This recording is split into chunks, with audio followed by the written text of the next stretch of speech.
C'est l'heure d'accueillir Xavier Louis qui anime les plus beaux détours de France. Bonjour Xavier. Bonjour Jean-François. Ravi de vous retrouver ce matin. Ce réseau qui regroupe les plus belles petites villes de France que l'on peut retrouver sur le site www.plusbeaudétours.com. Dans le guide également des 100 plus beaux détours réalisés, très beau guide, avec Michelin et offert dans les villes labellisées. Alors, le moteur de recherche Cicérone qui figure sur ce site a révélé une grande appétence des Français pour les randonnées.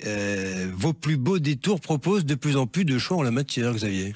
Oui, et c'est vrai que ça avait une chose qui nous avait même, par son ampleur, intéressé, presque surpris, c'est les Français cherchent justement des idées de randonnée. Et alors beaucoup de nos villes, de nos plus beaux détours, bien sûr, ont une offre très abondante en la matière, mais aussi avec des sentiers, ce qu'on appelle les sentiers de découverte ou thématiques carrément. Je pense à Saint-Cyr-sur-Mer dans le Var. Il y a un sentier des vignes pour cause, parce qu'on est dans l'appellation Bandol. Et ce qui est très intéressant, c'est que ce sentier il nous amène justement à découvrir des vignes qui sont carrément jusqu'à la plage, jusqu'à la plage. C'est très impressionnant. Je crois que c'est un des seuls endroits en France où ça se passe.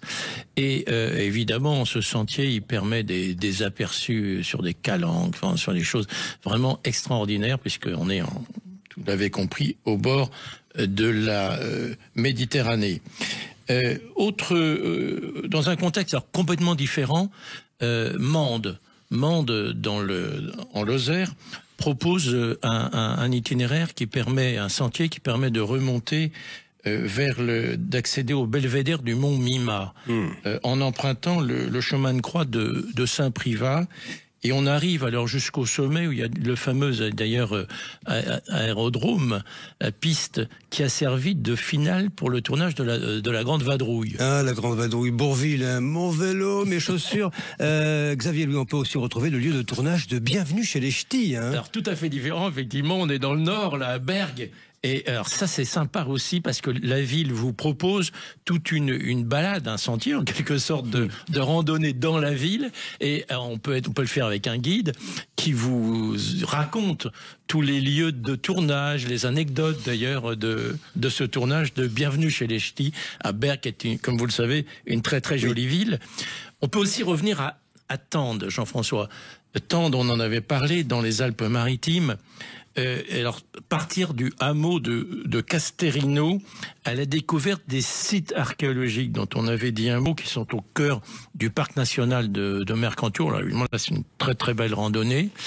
Et si on veut la faire à vélo, alors plus spectaculaire encore, il y a on vous loue des vélos de VTT à assistance électrique. Et de la triche. Une chose, oui, mais là, c'est un petit peu difficile pour le coup, puisque vous allez faire alors une balade tout à fait spectaculaire sur la ligne de crête avec l'Italie à plus de 1800 mètres d'altitude. Mais ça, c'est magique. Ah oui, c'est magique, c'est un souvenir extraordinaire. Pour les sentiers de randonnée, vous nous conseillez donc Saint-Cyr-sur-Mer dans le Var, Mende dans l'Ozère, Bergues dans le Nord, Tende dans les Alpes-Maritimes.